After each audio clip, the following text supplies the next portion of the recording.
Bro, I am so freaking excited. It's warmer here than it is in Arkansas. It is absolutely crazy. All right, so off the bat, this is gonna be pretty interesting because that's hole 1, that's hole 17, that's hole 10, and that's hole 8. So I'm not sure what's about to happen, but I can only bring limited discs because I was traveling. So we have my Gannon Burr PA3. For the approach, you know we had to bust out my Seattle stamped A2, Seattle colored A2. For the mid-range, the highly demanded Horizon MD1 fairway, our Neo Instinct that I just got out of a box, and the S-Line DD3, but I have a feeling I'm probably not gonna need this today, but I mean, I guess we'll see. Hole 1, 294, it's the farther basket tucked up in the corner, and it does have this little wooden layer that I have to get over, so that's looking like a Horizon MD1 shot if I've ever seen it. First throw in Washington, kind of.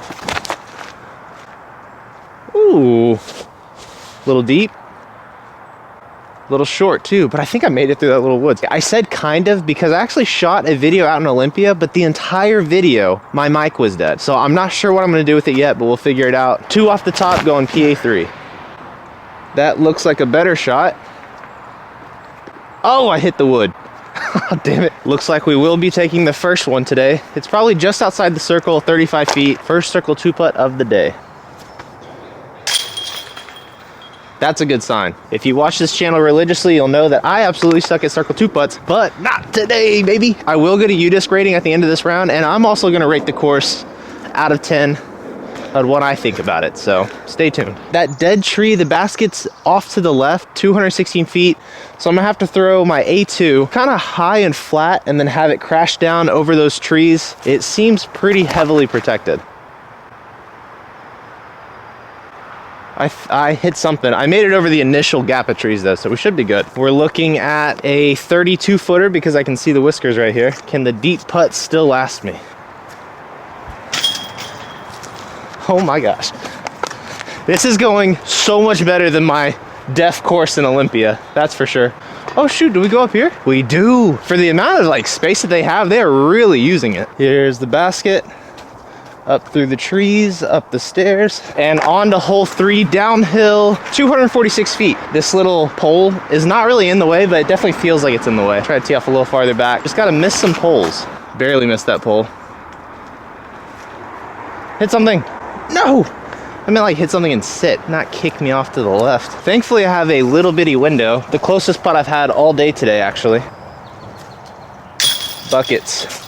We are on a heater, baby. We're cooking. We are cooking. Now, where in the world is hole 4? You're definitely gonna need U-disc your first time playing out here because like where I'm staying right now, I can see I can see 8 different tee pads. So you get a little confused, but after you play it once or twice, this course isn't huge, so you'll definitely figure your way around. Hole 4, 290 feet, straight down this gap, and then it dog legs to the right just a little bit underneath this canopy of trees. It looks pretty sick. We're gonna go Horizon MD1 and just try to hit it flat down this gap.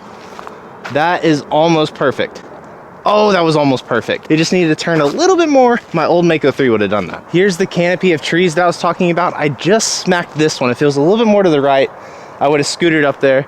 This is the farthest putt of the day. I can see the circle 2 whisker right here. It is downhill, so about 60 feet. Airball city, baby. And clean up. And then just a friendly reminder, when we're on the back 9, the basket, same gap, except this one's off to the right. So it might end up having to be a little forehand. This pin is heavily guarded. It's in between that tree and the pole, 286 feet. I'm not throwing my PA3, throwing my Horizon MD1. That little yellow sign is a Mando, but I'm basically aiming right at it on a little bit of hyzer. Gonna finish right before that, and it should give me somewhat of a putt. Way too high and early. All right, we are not in putting range, I don't believe. It literally feels like I'm walking through somebody's garden playing disc golf. This place is beautiful. I think I got pretty lucky and hit this one little stretch of netting, or else this would have been out on the road for sure, because there's literally no netting behind you guys, and then right here in front of me, the net's gone. I am a lucky dog. The putts are getting farther and farther. This is 75 feet this time, so a potential throw-in. Oh. A little overly committed. Man, that birdie streak came and went. Clean up on hole 5. Uphill, uphill, uphill. Okay, so the basket's 260 feet. That dead tree that's cut in half, you want to go just to the right and inside of it. So it is definitely an A2 shot. I want to keep it low and on hyzer, and then hopefully having it finish just before the tree. That was a little too low and no finish. 60 feet maybe? Just kidding, this thing is tucked in there more than I thought. So probably the same putt we just had, 70 footer maybe. Let's try and give this one a healthy bid. Ah, that was not going in, even if I didn't hit those trees. Dang it, dang it, dang it, dang it, dang it, dang it. I want my birdies back. Walked back up the hill to hole 7, 294 feet, but very downhill. I'm gonna try this A2 again. It's a very tight gap, but I'm just gonna try to finesse the A2 down there. Just kind of punch him out on a little bit of anhyzer and have it fight back. Oh, I ditched the netting, but the plan still worked out. We have a deep putt. Let's see what the PA3 would have done. I made the right decision. 60 feet downhill. I keep putting them out too wide, so I'm gonna try to go more in line with the basket this time. And it's still out wide. Damn it. Okay, I've had tons of practice with the deep putts. I'm ready to be close. Back to home base, playing the second of the 4 tee pads that are over here. 225 feet. This is a hook to the right. Like the gap that you see, there's a sneaky gap even more inside of that. So we're gonna go to the A2 again on a lot of hyzer. I'm probably even gonna need a little skip shot too. That looks perfect. Yeah, we did it. We should have an inside circle putt this time. This one's a little elevated, but still only about 15 feet. That felt good. I haven't had one of those in a minute. All right, I'm doing my best to try and show you guys where this basket's at. It's 225 feet just behind that big tree. Another A2 shot for the 7th time. Just want to keep this low and flat and try and play a skip shot. Oh, that's inside for sure. Yikes. Well, I smoked the big tree instead of going around it. Back to the 70 footers. I'm gonna have to go hyzer around this tree this time.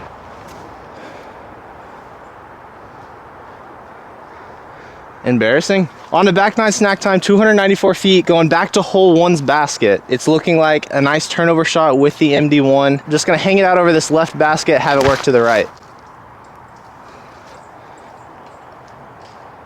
Oh, I think I got caught up. We might have a deep putt. Little bit of a grip lock. Dude, my average putting distance today has to be at least 50 feet. This is crazy. I mean, it's definitely circle 2. And what do you know, we miss right. Goodness gracious, dude. Another 3. All right, so if you remember from the front 9, baskets are mainly all in the same spot, just farther tee pads this time. 231 feet, throwing the A2 on the same line as before, just a little bit harder. Oh, what? I hit a power line. I skipped off the power line and I think I'm parked. Dude, I didn't even think of the power lines being in play. To be honest, I didn't even see them. I was just worried about these trees, but I still got the birdie.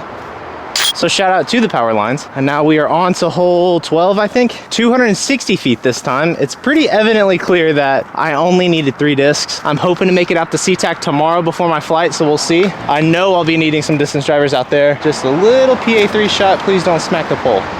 Looks like we're gonna be in the same spot we were on the front 9. Oh, a good kick this time. Let's go. Of course, it's definitely giving me some love because this is back-to-back little tree directions or power line directions straight to a park job. Thanks, course. Okay, now this one is crazy. This is that canopy hole. It's only 260 feet, but this gap is tight. Basket's off to the right. I might honestly have to throw a distance driver. Punch on a little baby Annie, go in standstill, and just try to flex something down there on finesse mode. That was not finesse mode. Yikes. I don't know what else I could have done. This is a tough hole. This is probably the hardest hole now. A backhand turnover. I know you guys can't see me, but you can see the canopy. So wish me luck. That looks good. I mean, I can't see anything. I think we made it down there. First little scramble shot of the day. Not bad at all. I completely forgot there's 2 baskets on this one, and I'm perfectly in the middle of both. So I set myself up pretty nicely. We are closer to this one though, so that does work out. Par save. That almost smacked the band. All right, now this is an actual DD3 shot. It's 340 feet uphill. Got to go left of that Mando, and then it takes off to the right. So first official shot with the DD3. Let's not go off the fairway. Oh, we shanked it. It's still working.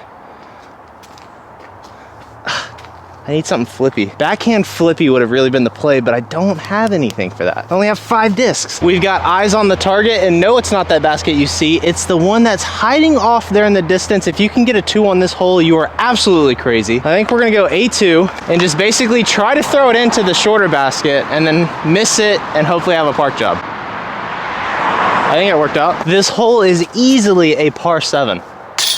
315 feet, very downhill, off to the right again, deeper than you think. I'm gonna be in the way on this shot, but I'm gonna do my best to get out of the way. Throwing the A2 and running. That looks good. Never mind. Okay, I'm gonna risk it for the biscuit. I'm gonna do a little Simon nose up shot underneath the trees. I don't wanna get my pants wet, so let me work through this. Okay, here we go. Little nose up air bounce. Oh man. It was a valiant effort. I feel like I'm getting the same exact scores on the back 9 as I am the front 9. Take a seat. It is a stroke in a sanctioned event, but this ain't sanctioned. I don't typically talk like that. I just had to sprinkle in some of that southern hospitality out here in the Pacific Northwest. 270 feet, playing from the shorter pin this time. We're gonna go A2 forehand. It's blind from the tee, but it sets up nice for this disc. Just a little chop forehand, stand still, then have the disc flex down there towards the basket and miss all the branches. Oh my, was that close? Was that close? That had to have been close. I definitely didn't get the birdie on this on the front 9. I know that for a fact. Sweet. On to the final of the 4 tee pads out here on home base, 250 feet, straight down the gap, off to the left in front of hole 2's tee pad. So smoking this A2 as hard as I absolutely can, right in between those 2 baskets and then having the disc finish. Just like that.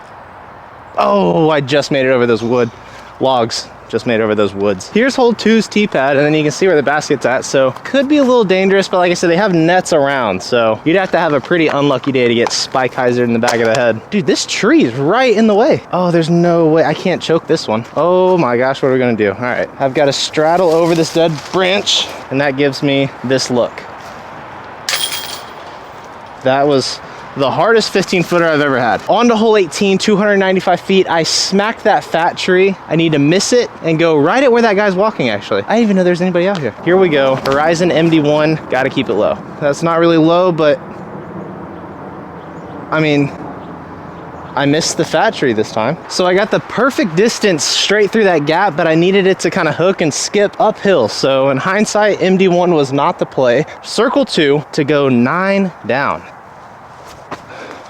Oh, you branch, you stupid branch.